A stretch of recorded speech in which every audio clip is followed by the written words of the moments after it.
In just a mere 15 minutes, a mathematical genius from Athos shook the very foundations of atheism. John Lennon, the extraordinary genius likened to Einstein in the realm of religious philosophy, presented such sharp arguments that even the most stubborn atheists had to reconsider.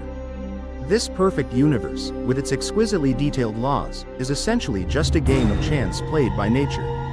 Or perhaps, behind it all, there is a great mind, a supreme architect pulling the strings? Let's uncover the shocking secrets that Professor Luan is about to reveal.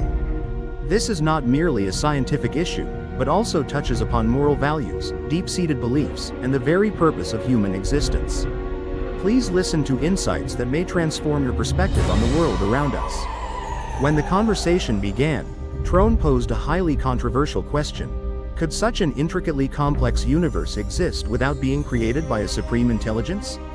With just a simple question, he instantly captured the audience's attention.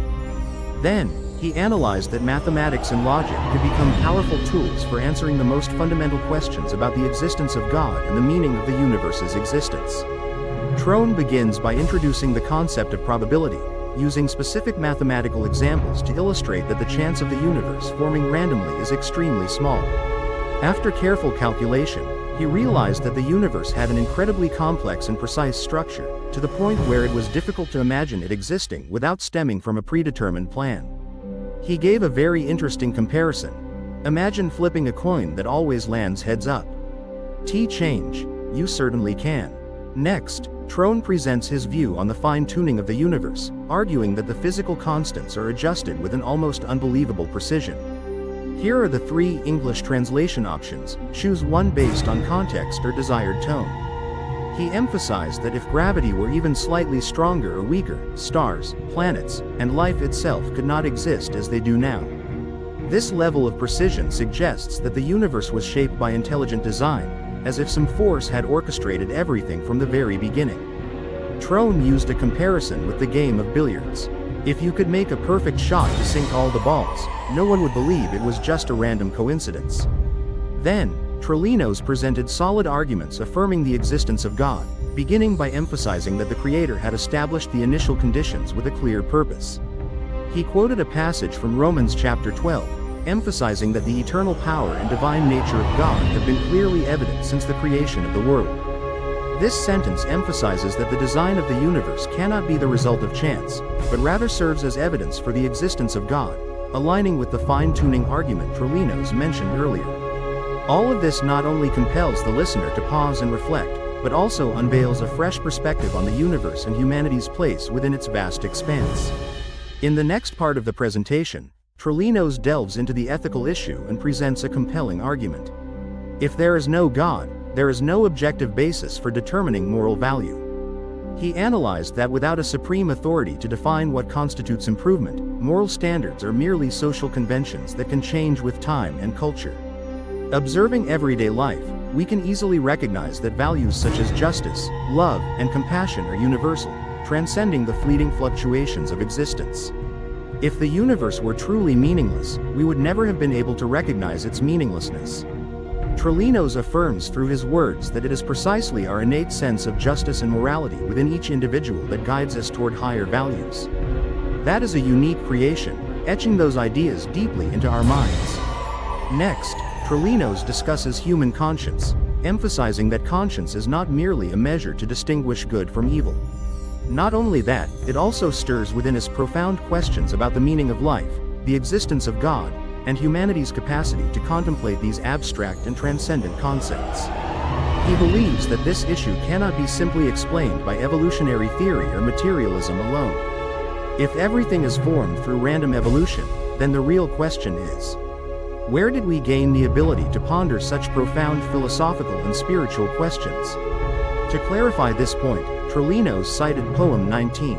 The heavens declare the glory of God, and the sky proclaims the work of his hands. This sentence emphasizes that the wonder of the universe proves the existence of something greater than mere ordinary matter. This compels us to reflect on our own place and the meaning of our lives.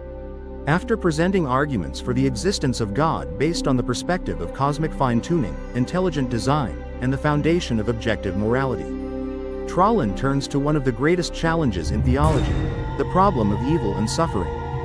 This is an issue often cited by many atheists to justify their disbelief in a benevolent and omnipotent God.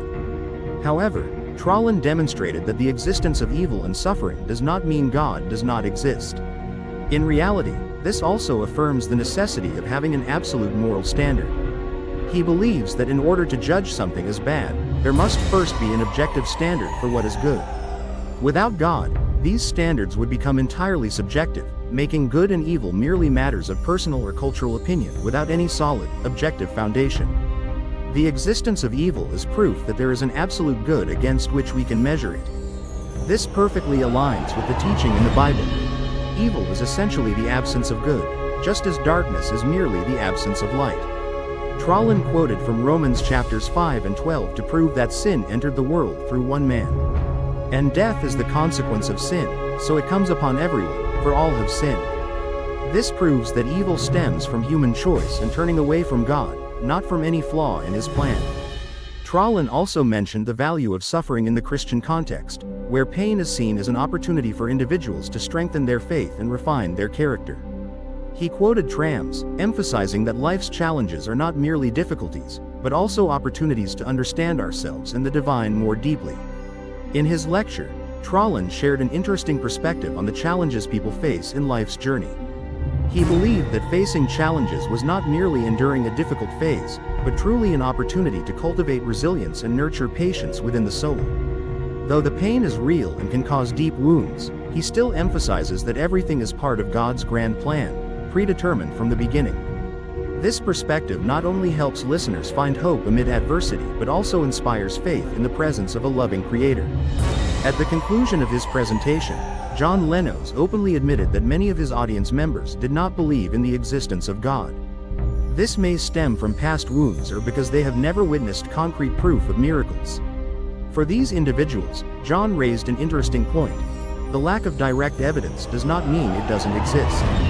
In reality, precious values in life such as love, justice, or morality cannot be proven by strict scientific methods. John shared profound insights into the concept of faith. He believes that faith is not a blind attitude or a decision based on fleeting emotions, but rather a well-founded belief shaped by concrete evidence. He quoted from the book of Hebrews chapter 11, emphasizing that faith is the essence of what we hope for, and the undeniable proof of what we have not yet seen. John explained that faith in Christianity is not a blind, baseless leap. On the contrary, it is a belief grounded in historical evidence, personal experience, and logical reasoning. In his presentation, John emphasized that science and religion are not opposing forces. On the contrary, they can support and complement each other. He emphasized that, like the great scientists in history, those who have made significant contributions to modern science are devout believers in God. For them, studying the universe is not merely scientific work, but also a way to gain deeper insight into their own origins. He explained that science primarily studies how things work in the universe. While religion provides explanations for the causes of events, these two fields can perfectly coexist and form part of a unified belief system without any contradiction between them. John asserts that seeking meaning and purpose in life is extremely important for every individual. He asserted that without the existence of God, life would seem to lose its ultimate meaning. If everything in the universe is merely the result of random events, then our lives are nothing more than a meaningless series of coincidences. All the meanings we assign to life ultimately become meaningless, for they are merely products of personal imagination. On the contrary, faith in God provides people with a solid spiritual foundation to seek meaning and purpose in life. In the presence of God, every life is precious and every act of kindness carries eternal meaning. John quoted the Bible verse from Ecclesiastes, chapter 3, verse 11, which states, "He has ordained all things to unfold beautifully in their appointed time and planted in the human heart a longing for eternity." This sentence reveals the natural human longing for meaning and purpose as a sign that we are born for something greater than ourselves.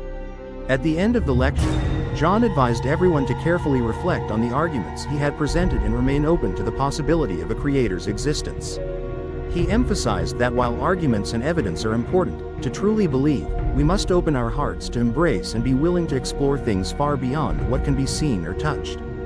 John encourages everyone to delve deeper into these ideas, to ask questions and persistently seek answers, while remaining open to the possibility of a divine purpose and plan guiding each person's life. Come now, though your sins are scarlet, they shall be as white as snow. This invitation not only offers an opportunity for deep reflection, but also allows us to experience spiritual transformation in daily life. Finally, John Lennon offered a heartfelt thank you to the audience for staying with him until the final moments of the video.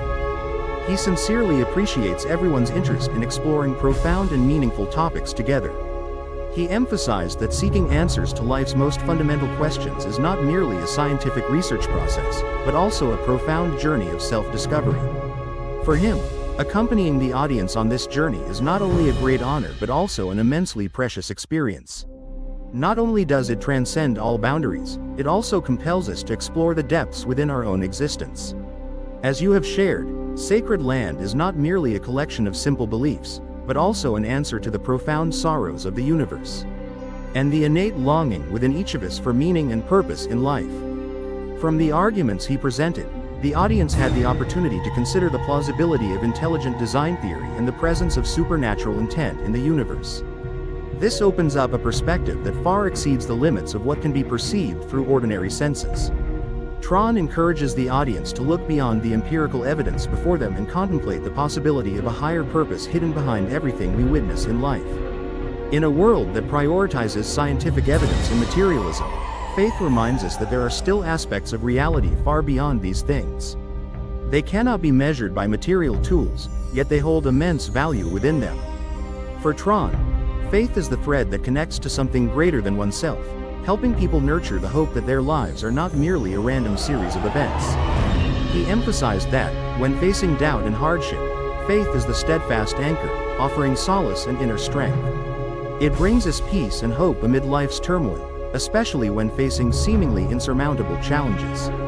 In this scene, Tron advises the audience to take a moment to pray.